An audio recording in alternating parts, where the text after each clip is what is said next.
నాకు విష్ణుబాయ్ చేసిండు ఫోన్, రాఖీ రోజు చేసిండు. అన్నా నేను ఇవాళ నీకు మాట ఇస్తున్నా, గోపన్న పిల్లలు వచ్చి నా కొడుకుకు రాఖీ కట్టిర్రు, ఆడపిల్లలు వచ్చి వాళ్ళ ముఖం చూసి చెప్తున్నా, నేను బరాబర్ మళ్ళా నేను ఇక్కడ మళ్ళీ మన జెండా ఎగరాలి, మనం గెలవాలి, అప్పటిదాకా నేను కూడా జిద్దు మీద పనిచేస్తా, గోపన్న కోసం పనిచేస్తా అనే మాట చెప్పిండు.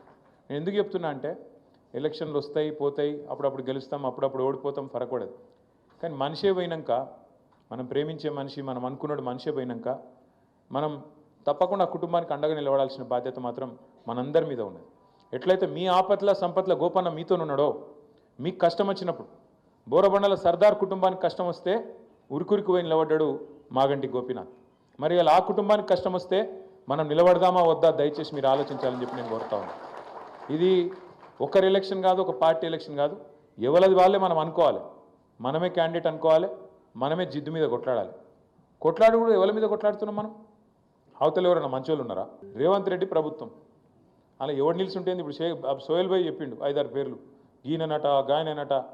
ఏం చెప్తారు వాళ్ళు? లెక్క పైసలు దంచుతుండ్రు. హైడ్రా పేరు చెప్పి భయపెట్టుకుంటా బిల్డర్ల దగ్గర పైసలు గుంజుడే గుంజుడు. ఏ బిల్డర్ ఆడ దొరుకుతాడా, నీ ఇల్లు గుల కొడతాం, నీ బిల్డింగ్ గుల కొడతాం అని బెదిరించుడు, పైసలు గుంజుడు, అడ్డమైన పైసలు సంపాదించుడు. వాళ్ళు ఏమనుకుంటారు కాంగ్రెస్ వాళ్ళు? పైసలు వారేద్దాం, అంత జుబ్లీల్స్ అంటే పేరుకు జుబ్లీల్స్ కానీ అంత గరీబోళ్ళే ఉన్నారు, ఓటుకు 5,000 వంచుదాం, ఏముంది ఓటుకు 5,000 వంచితే గెలవమా అని టెంపర్ వాళ్ళకు. పనులు మంచి పనులు చేసింది అయితే ఏం లేదు, చెడగొట్టే పనులు, గలీజ్ పనులు తప్ప ఒక్క మంచి పని జరిగిందా 22 నెలల్లో? ఒక్కటంటే ఒక్కటి.